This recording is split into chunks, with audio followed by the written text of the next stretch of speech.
Tukivuka Tanzania ni kwamba Rais Samia Suluhu ametangazwa kuwa mshindi wa rais, na anayepinga matokeo hayo hana mahali pa kukataa rufaa kwa mujibu wa katiba ya Tanzania. Hivyo kilichosemwa na tume ya uchaguzi kinasalia kuwa ukweli. Lakini je, kabla ya kura hizo kupigwa, viongozi wa upinzani ambao baadhi walisusia uchaguzi huo wamekuwa wakisemaje kuhusu uchaguzi huu wakati huu na hapo nyuma? Paul Nabiswa anatathmini. Naomba sasa nikukabidhi hati ya kuchaguliwa kuwa rais wa Jamhuri ya Muungano wa Tanzania. Baada ya kura kupigwa, Samia Suluhu Hassan kwa amri ya tume ya uchaguzi ya Tanzania ndiye amiri jeshi mkuu na rais wa Jamhuri ya Muungano wa Tanzania, akisubiri kuapishwa baada ya kupewa cheti cha ushindi. Hata hivyo, tofauti na uchaguzi mwingine, huu umekuwa na vurugu nyingi.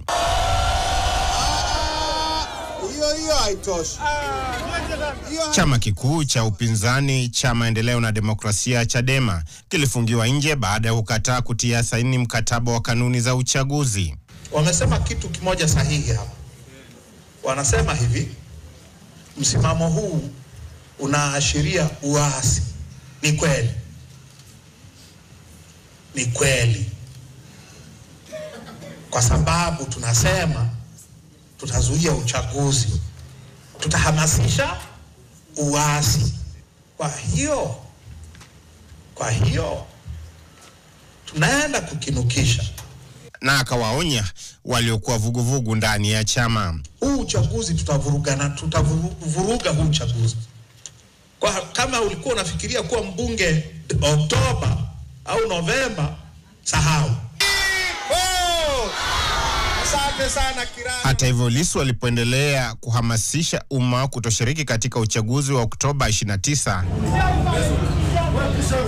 alikamatwa na kufunguliwa mashtaka ya uhaini yaliyokosa ushahidi, na alikuwa huru kuondoka gerezani, lakini akakataa. Kuanzia sasa nakaa gerezani kwa sababu ya tarehe 29 tu.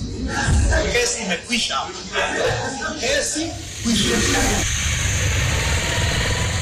Naibu mwenyekiti wa Lissu katika Chadema, John Heche, pia alikamatwa wiki mbili zilizopita na anazuiliwa Dodoma.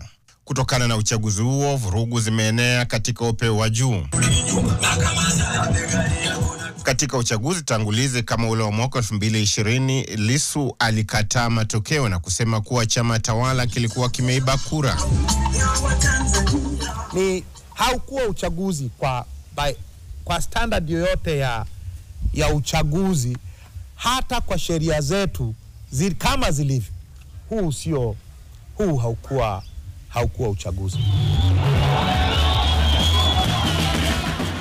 Katika uchaguzi mkuu wa mwaka 2015, aliyekuwa mgombea wa upinzani Edward Ngoyai Lowassa, akitumia Chadema, pia alipinga matokeo. Ngoja wamuone kwanza. Leta kwanza wamuone.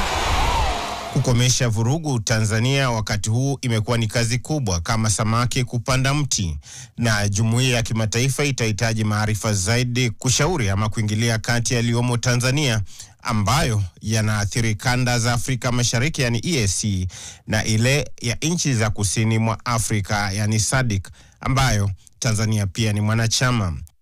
Ndio mtihani huo kwa Mama Samia Suluhu, ambaye alimrithi rais wa 5 Daktari John Pombe Magufuli mwaka 2021 baada ya kufariki. Samia Suluhu Hassan, naapa kwamba nitakuwa mwaminifu. Paul Nabiswa, NTV.